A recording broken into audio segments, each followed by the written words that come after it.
Hola, hola, ¿cómo están? Bienvenidos a este webinar.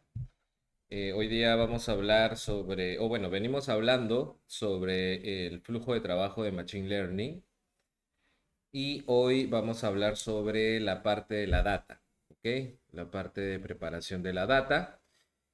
Y bueno, comencemos entonces. Primero comentarles que actualmente tenemos disponible un curso de fundamentos de Python 3, ¿ok? Enfocados en IoT, en Internet de las Cosas e inteligencia artificial.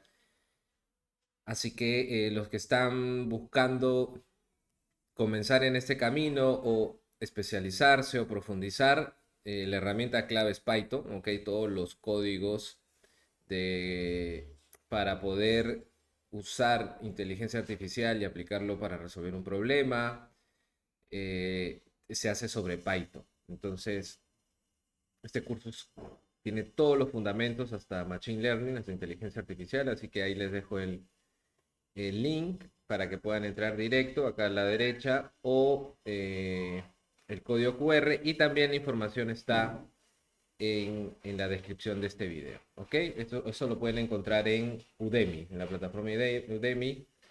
Ahí encuentran el curso, si no, el link directo en la descripción de este video. Ok, entonces, como les había contado en el video anterior, que ya está disponible en el canal de YouTube de Conauti, vimos el tema de Machine Learning Workflow, un resumen de todas las partes de Machine Learning. Y ahora lo que vamos a ver es específicamente Data Preparation. ¿Ok? Entonces, la parte de preparación de la data es una de las etapas que en realidad consume más tiempo en todo el flujo de trabajo de un modelo de Machine Learning para resolver una tarea específica, ¿no? En realidad la parte de data tiene varios stages. Primero es cómo vas a obtener esa data, el gathering de la data, cómo vamos a obtener, ¿ok? La data, si va a ser data que la vamos a obtener de un entorno real, usando dispositivos del IoT o de repente dispositivos más industriales o elementos como sensores que nos permiten obtener información de campo o también de actuadores, elementos finales de control o incluso de controladores a un primer nivel, ¿no? Dependiendo mucho de la aplicación, ¿no? Obviamente depende mucho de la aplicación, pero también puede ser eh, información virtual, ¿ok? Donde yo pueda obtener información porque un usuario llena un formulario, porque presiona un botón, porque interactúa con nuestra herramienta. Entonces, toda esa información te sirve a ti para obtener data. Entonces, el primer paso es cómo obtienes esa data, ¿no? Dentro del flujo de trabajo, eh, el framework de Machine Learning Ops o Machine Learning Workflow de Google o CrisDM, también que es otro marco de trabajo para resolver problemas usando Machine Learning, siempre hablan de primero obtener la data y luego esa data hay que limpiarla. Bueno, primero almacenarla en algún lado, ¿ok? En algún lado que puede ser local o puede ser en la nube. Y luego de almacenada, la base de datos va a depender del tipo de dato que es, ¿no? Si es dato no estructurado, si es data estructurada, ¿no? Si es data no estructurada, si es data estructurada, uno almacena de ahí la data y luego de eso hay que analizarla, hay que limpiarla, ¿no? Hay que ver si tiene sentido tanto a nivel técnico como a nivel lógico, ¿no? ¿Ok? Entonces hay que limpiar la data, ¿no?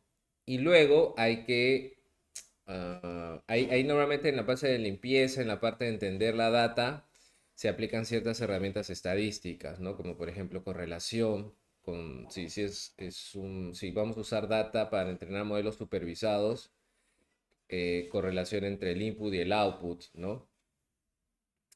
Y ya luego cuando está limpio hay que prepararla recién, ¿ok? Y esa preparación significa eh, la data convertirla en un formato que es aceptable por el tipo de modelo de Machine Learning que vas a usar, sea este modelo de Machine Learning clásico, modelos de Machine Learning tipo Deep Learning, dependiendo incluso del Deep Learning, el tipo de layer que se va a usar, o si va a ser IA generativa, ¿no?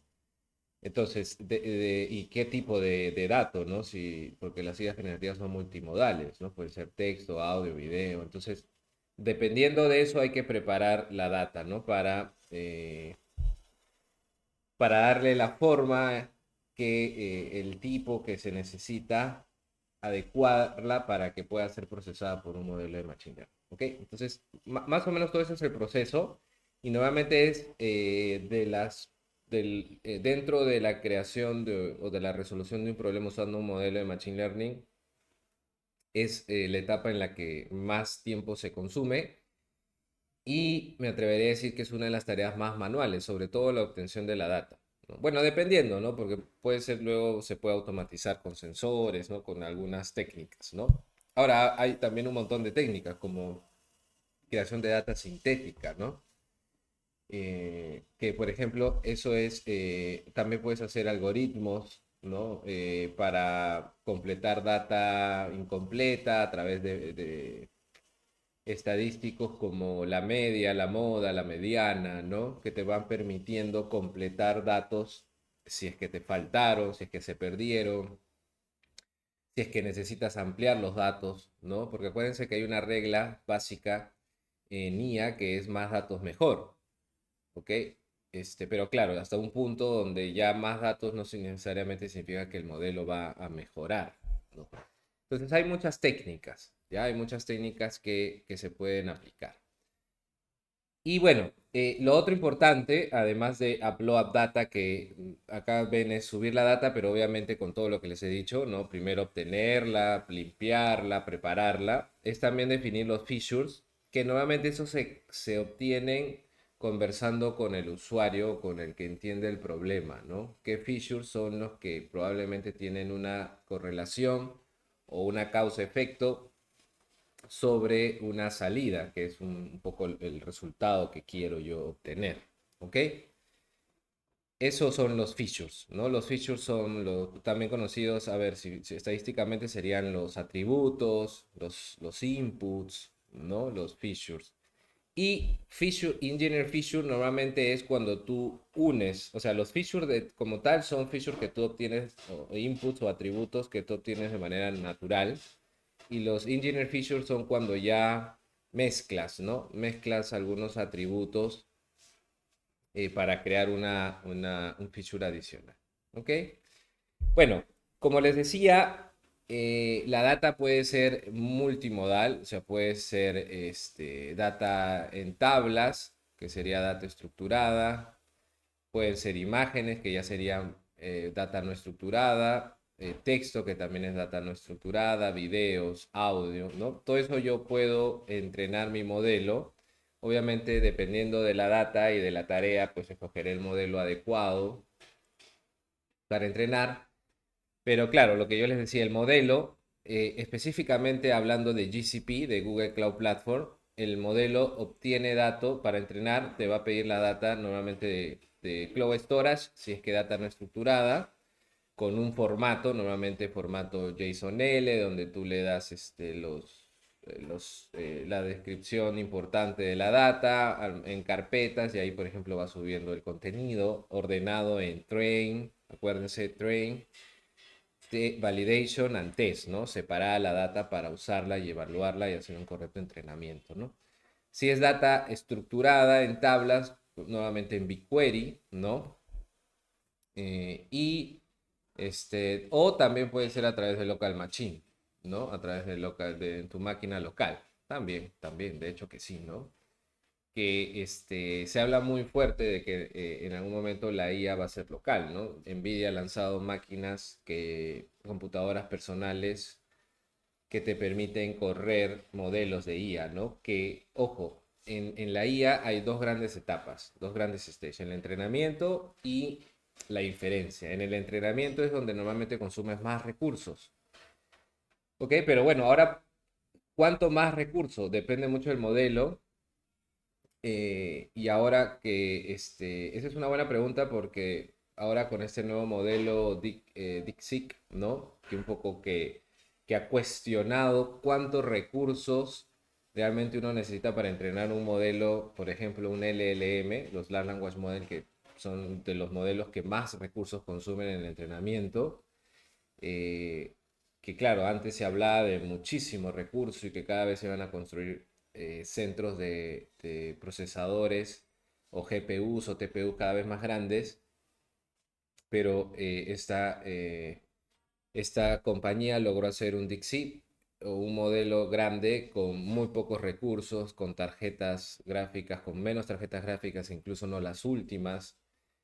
Claro, a través de técnicas, ¿no? A través de técnicas que hacían más eficiente, acortaban el modelo, data sintética, incluso usaban data sintética, ya no data real.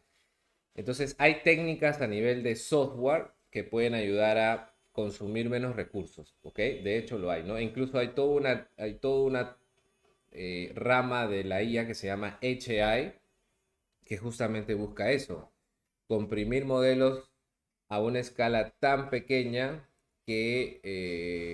a una escala tan pequeña que necesitas cada vez más recursos. Eso a nivel de entrenamiento y a nivel de inferencia, ahí sí ya no necesitas tantos recursos, ¿no? O sea, puede correr en un celular, puede correr en una Raspberry Pi, ya dependerá del tamaño del modelo, ¿no? Ok, entonces cada vez los modelos se están haciendo más eficientes. Bueno, dentro de GCP, ¿ok? Una vez que ya tenemos toda la data, independientemente del tipo de data, que obviamente saber eso es importante, no solo eso, saber el problema que vas a resolver, porque de eso depende el modelo que vas a usar y la data que vas a necesitar. Hay dos niveles en GCP, ¿no? Hay uno donde todo el proceso de entrenar un modelo, de evaluar el modelo, de comparar tu modelo, de hacer benchmark en el modelo, hasta que finalmente decides qué modelo es el adecuado o el mejor para emplear o para ya desplegar, ¿no? Produccionalizarlo. Hay una herramienta que se llama AutoML o Auto Machine Learning que ayuda a no tener que hacer todo este proceso, o sea, automatiza todo el proceso de entrenamiento y evaluación de un modelo o de varios modelos en realidad, porque normalmente cuando uno entrena Machine Learning, tú para escoger un modelo, ¿ok? Tú para escoger un modelo con el que vas a produccionalizar, o sea, es el que vas a usar para ya hacer inferencia, tú tienes que comenzar con un modelo base, ¿ok? Normalmente es un proceso iterativo que puede constar normalmente de 4 epochs, ¿ok? O lo que le llamamos Scrum, ¿ok? Y 4 sprints donde el primer sprint es tratar de comenzar con un modelo muy básico, que sea tu punto de partida. ¿Okay? Eso muy básico dependerá nuevamente de la tarea, ¿no? Y luego tú en los siguientes procesos, en los siguientes epochs, tú vas cambiando, ¿no? O sea, por así decirlo, volviendo más potente tu modelo porque le añades más capas, más neuronas, de repente cambias la función de regulación para evitar overfittings, cambias función de activación, de optimización, cambias la función de aprendizaje, vas cambiando y comparas con tu modelo base. En la siguiente época haces lo mismo y en el último época también haces lo mismo y finalmente te quedas con el modelo que mejor métrica te dé. Recuerden, siempre la métrica la data de testeo, que es la que nos importa. No nos importa tanto los resultados o las métricas con la data de validación y con la de entrenamiento mucho menos. Nos importa con la de testeo. ¿Ok? Pero todo ese proceso puede ser complejo, toma tiempo, ¿no? Yo idealmente les digo 30 días, pero puede ser que tome mucho más, ¿no? Dependiendo de la complejidad, la cantidad de data. ¿Ok? Entonces, AutoNL es una herramienta que simplifica eso, ¿no? Entonces simplemente le damos los datos, es un proceso incluso no code, ¿ok? A través de la misma plataforma de Machine Learning podemos desplegar la data, seleccionamos ciertos parámetros y todo el proceso que les acabo de decir lo hace automáticamente Google, ¿no? ¿Ok? Pero también tenemos la otra opción que es nosotros hacer todo en Colab y nosotros hacemos todo, ¿no? Y parametrizamos todo, función de activación, función de pérdida, función de optimización, tasa de aprendizaje, cantidad de epochs, neuronas, capas, etcétera, ¿no? Hacemos todo, ¿no? Incluso la parte del preproceso. En cambio, acá no. Acá tú le dices nomás qué tipo de data es y él se encarga de hacer todo el preproceso o toda la preparación de la data, ¿no? Bueno, ¿qué tipo de tareas podríamos resolver? ¿Ya? Yendo a nivel ya de preparación de modelos, ¿qué tareas podemos resolver? Bueno, con data, con imágenes podemos resolver problemas de clasificación de imágenes, una etiqueta 0, 1 o multietiqueta, ¿no? Acá normalmente lo que cambia a nivel ya de Machine Learning son los tipos de layer final, ¿no? En un single label normalmente es una función final puede ser, no sé, ah, puede ser, se me fue el nombre. Mm, Bueno, en multilabel, por ejemplo, es softmax, ¿no? En softmax, con una capa final softmax, o sea, con una función de activación softmax, multilabel funciona. En single label me parece que es se me fue el nombre, ¿ok? Pero bueno, va cambiando, ¿ya? Luego tenemos detección de objetos de imágenes, que no es lo mismo que clasificación, ¿ok? Clasificación es manzana o peras. En detección de objetos es dentro de una imagen, ¿qué cosas hay? Hay una manzana, hay una pera, hay un plátano, ¿no? Y finalmente segmentación de imágenes, que es agarrar un grupo, o sea, segmentar la imagen en, por ejemplo, todo esto es vegetación en una imagen, este es el agua, el mar, ¿no? Esto es la parte de la tierra, esto es el aire, ¿no? Segmentas la imagen. ¿Ok? Luego tenemos cuando es data tabulada, o sea, en tablas, columnas, que es normalmente la mayor cantidad de data que hay en el mercado y que normalmente este es el tipo de data que tienen las empresas, que por cierto no necesariamente es la data que tú usas, ¿ok? Acuérdense que las empresas siempre han estado captando datas, pero no necesariamente con un objetivo luego o no necesariamente con la data que uno necesitaría para hacer tareas como forecasting o como regresión o clasificación. ¿Ok? Pero bueno, esas son con data tabular, esas son algunas de las tareas que se pueden hacer. La diferencia entre regresión, porque regresión también es una especie de, la regresión te ayuda a predecir también un cierto valor. Se podría decir que la diferencia con forecasting es que el forecasting sí considera eh, por ejemplo, temas de tiempos. O sea, si hay un peso en el cual la data tiene un sentido en el tiempo, ¿no? En el tiempo. En cambio, en la regresión normalmente no, ¿no? Normalmente en la regresión tú tienes un conjunto de datos, los pasas todos, entrenas con esos datos indistintamente del orden, no importa el orden, y con eso tú puedes predecir un dato, ¿ok? En forecasting no, en forecasting sí importa el dato, entonces ahí incluso cambia el tipo de layer que usas, ¿no? En regresión puedes usar dense layers si usas modelos deep learning, en cambio en forecasting tendrías que usar recurrent neural network, otro tipo de layer, ¿no? Otro tipo de layer, ¿ok? Entonces es diferente. Ok, cuando tienes data de texto, procesamiento de lenguaje natural, acá entramos en tareas de NLP, ¿no? Natural Language Processing, ¿no? Acá estamos hablando de clasificación de texto, ¿ok? Por ejemplo, extracción de texto, extracción de entidades, o sea, es una persona, esto es un objeto, ¿ok? Análisis de sentimiento, pero en realidad esto era, o sea, estos tipos de tareas es a nivel de deep learning o de machine learning, ¿no? Pero ya con modelos grandes de lenguaje podemos hacer muchas tareas más, ¿no? Por ejemplo, resúmenes, podemos hacer clasificación, bueno, está, ¿no? Clasificación, básicamente procesos cognitivos, clasificación, resumen, extracción, ¿no? Eh, que es un poco lo que nosotros hacemos cuando ejecutamos una tarea. Por ejemplo, si nosotros tenemos que hacer una tarea que involucra procesos cognitivos, claro, lo primero es, ok, yo leo la información. ¿Qué significa leer? Significa entender, pero también extraer, clasificar la data. O sea, esto es aquí, esto es acá, voy ordenando mentalmente, obviamente, son modelos mentales. Luego trato de hacer un resumen, sintetizo, ¿no? Cuando tú hablas de resumir es sintetizar, concluir, ¿no? Y finalmente con eso puedes generar nuevo texto. Entonces todo eso hoy ya puede hacer modelos grandes de lenguaje. Ok, hacemos una pausa un poco para recordarles que si aún no se unen a nuestro canal, pueden hacerlo, ¿ok? Tenemos planes desde un dólar 99, para que se puedan unir a nuestro canal y accedan a contenido exclusivo, a distintas especializaciones. Tenemos, como ven ahí, especializaciones de IA generativa, ¿ok?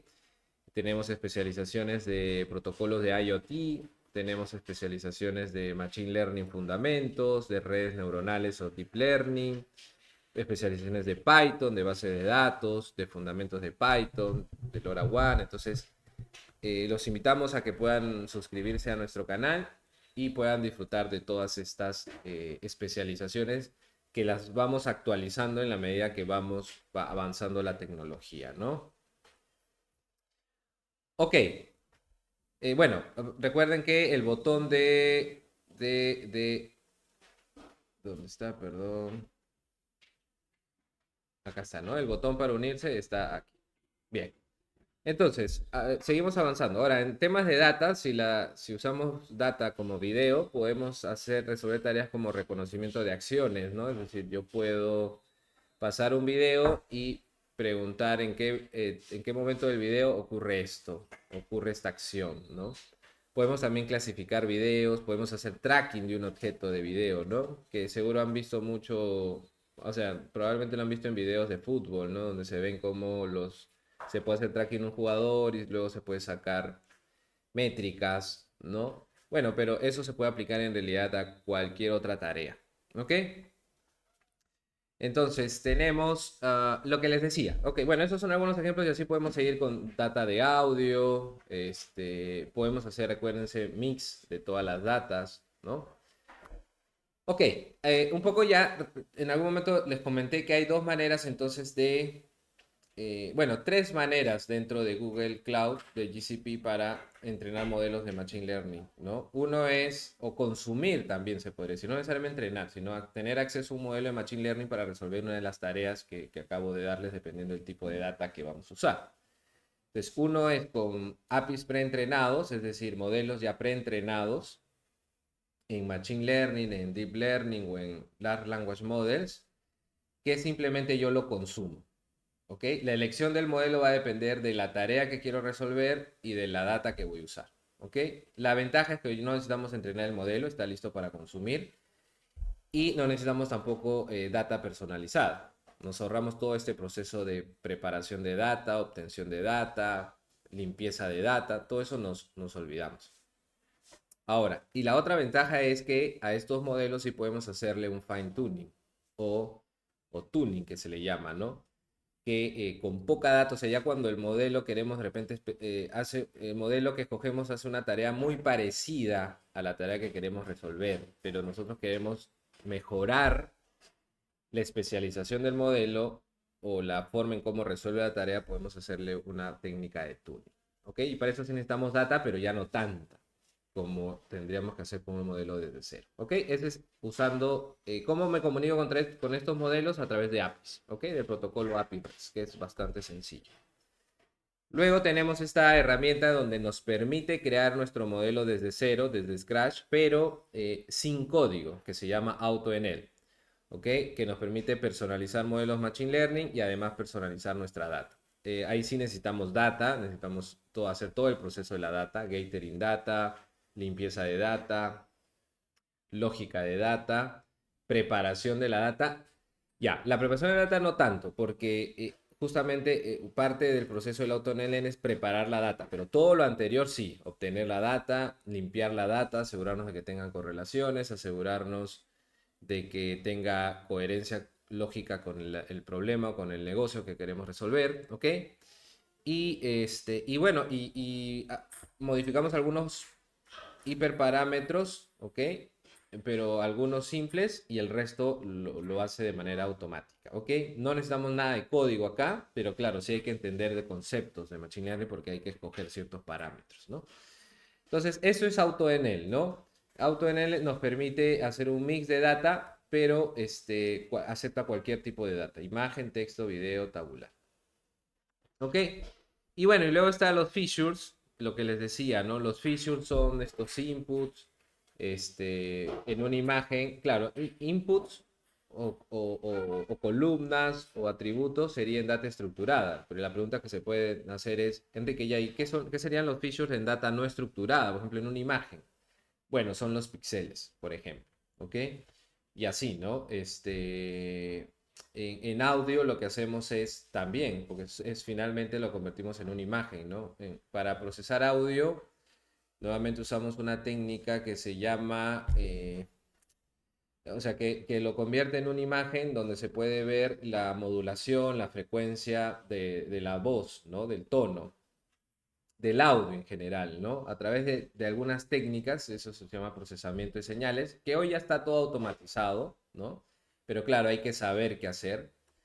Y eso serían los features también, cada píxel en esa imagen. O sea, convertimos el audio en una imagen. Lo mismo el video, ¿ok? Entonces, cada píxel se podría decir vendría a ser un feature en data no estructurada. En data estructurada, podría decirse que es un carácter, ¿no? Un carácter podría ser un feature, ¿ok? O una palabra también. Bueno, más conocido como token también, ¿no? Un token, ¿ok?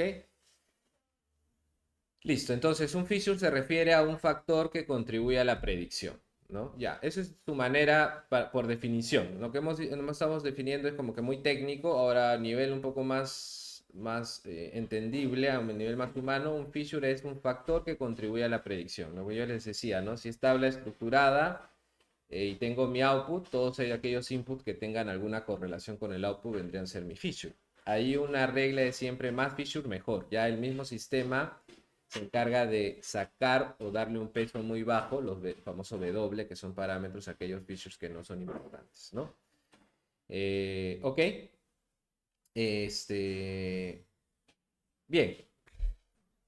Un anuncio también adicional, haciendo una pausa a este webinar. Recuerden que si están buscando crear agentes de inteligencia artificial para empresas, para industria, para automatizar tareas, normalmente tareas cognitivas, ¿no? Tareas que involucren observar, pensar y tomar decisión. Eso lo hacemos nosotros en Conauti creando agentes de inteligencia artificial, ¿ok? En Conauti, Conauti es una fábrica de agentes de inteligencia artificial que buscan mejorar la eficiencia, disminuir costos y con eso aumentar las ventas, aumentar los márgenes de ganancia de las compañías, ¿no? Pero siempre nuestros agentes de IA parten con una ética billing, o sea, construimos los agentes siempre con ética. También creamos un entorno sostenible del trabajo, ¿ok? Donde buscamos siempre la aumentación, es decir, coordinación hombre-máquina, este, y siempre diseñamos los agentes con principios éticos, principios de diseño. ¿Ok? Entonces, si están pensando en fabricar agentes de inteligencia artificial autónomos para que transformen re- sí, eso, mejoren los trabajos, las distintas acciones, los flujos de trabajos, tanto a nivel industrial como a nivel administrativo, operativo o de mantenimiento, por favor los invitamos a que nos contacten con Conauti. Ahí está su link, pueden entrar al link o pueden escanear el QR. ¿Ok? Listo. Entonces, ya en nuestra última parte de este webinar, siguiendo un poco con esta etapa de preparación de datos, Vertex AI ofrece una herramienta que se llama Vertex AI Feature Store, ¿no? Es un repositorio centralizado que nos permite gestionar y compartir features, es decir, almacenamos nuestros features y nosotros podemos disponer de ellos y no necesariamente todos, sino parte de ellos para diferentes herramientas, ¿no? Podemos servir en real time, o sea, en stream, nuevamente usado, por ejemplo, bueno, en realidad para muchas tareas, ¿no? Tareas que se necesiten que tu modelo de IA haga inferencia en tiempo real y también por lotes, que de repente no necesitas hacer inferencia en tiempo real, sino vas trabajándolo por lotes, ¿no? Es decir, vas almacenando una data, una vez que tengas cierta cantidad de data, lo pasas a base de datos y recién ahí haces que tu IA haga inferencia. Pero normalmente casi todos son online. No todos, pero la mayoría de modelos o la mayoría de tareas casi siempre son online, ¿no? En tiempo real. Y bueno, y hay una cosa importante, es a escala y low latency. De todas maneras, acabo una observación.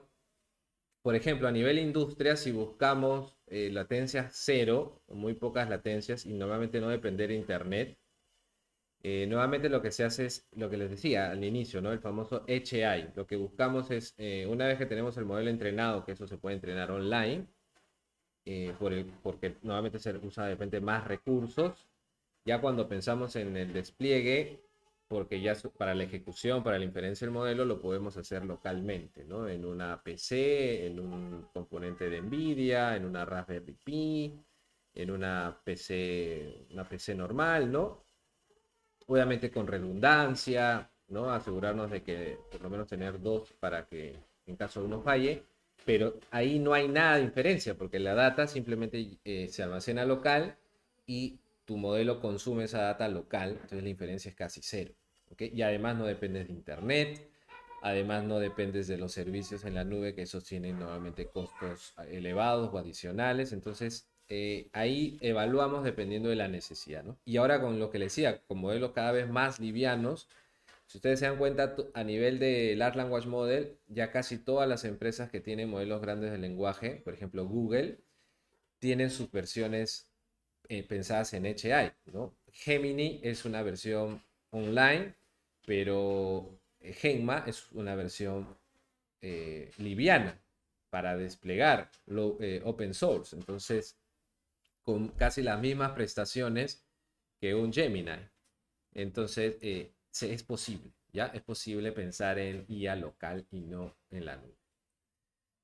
Ok, también está listo para Generative AI, que es un poco lo que hemos conversado, ¿no? Gemini y Genma son modelos IA generativa, gestiona y serve embeddings, ¿no? Gestiona y serve y permite obtener que la IA use embeddings. ¿Qué significan los embeddings? Los embeddings son la data no estructurada, ¿ok? Es data no estructurada, audio, video, texto, imágenes no estructurada y pasados por un proceso de creación de vectores, pero donde se mantiene la semántica de las palabras o de la imagen o del texto del audio y almacenadas en una base de datos vectorial. Todo eso se llama un proceso de embedding, ¿ok? También hay un proceso de indexación, ahí hay varios subprocesos, pero ¿por qué se necesita preparar la data de no estructurada a embeddings? Porque los embeddings son como la IA generativa entiende y trabaja, ¿ok? Y recupera similar ítems. ¿Cómo se llama este proceso en tiempo real de recuperar información de los embeddings? Se llama RAG, Retrieval Augmentation Generative, ¿no? RAG, donde tú generas aumentación, recuperas información aumentada que luego se la pasas como contexto en el prompt cuando el usuario hace un request a tu Large Language Model, ahí usas una técnica RAG donde lo que haces es el request enviado por tu usuario, el prompt enviado por el usuario, lo transformas en embeddings. Luego vas a tu base de datos vectorial, que por ejemplo en Google se llama Vector Search, comparas embeddings similares, recuperas, ¿ok? ¿Cuántos embeddings similares? Eso tú lo decides, es un hiperparámetro, lo recuperas, lo pasas como el contexto y junto con el request del usuario y esos embeddings recuperados, recién pasa al modelo. Y con eso el modelo ejecuta la tarea, responde la pregunta, lo que fuese. ¿Ok? Esta es una técnica que se llama RAG y que se puede hacer. Ok, y luego, como les decía, si es data estructurada, puede ir perfectamente en BigQuery. BigQuery es una es una base de datos para data estructurada que usa SQL, que es normalmente uno de los lenguajes más populares para temas de base de datos, para recuperar información. Y ahora también dentro de Google también te permite ejecutar Machine Learning. Es más, entrenar modelos de Machine Learning, obviamente básicos, pero lo puedes hacer todo con SQL, ¿no? Sin salir de BigQuery, ¿no? También sirve para análisis de datos y todo, ¿no? Entonces, bueno, registras la fuente de datos, configuras la conexión y luego puedes servirte, los modelos pueden servirse de esta BigQuery, ¿no? Los features que necesites. No necesariamente necesitas todos los features o todas las columnas o los atributos de una base de datos, ¿no? Tú usas los que necesitas. Ok, beneficios de Vertex AI, entonces Feature Store, ¿no? Los features son compartibles para entrenar y para hacer inferencia, los features son reusables, los features son escalables, los features son fáciles de usar. Listo, entonces nos quedamos acá, nos vemos en un siguiente webinar, recuerden darle me gusta, compartir y toda la información y más información lo encuentran en los links de este video. Nos vemos, gracias.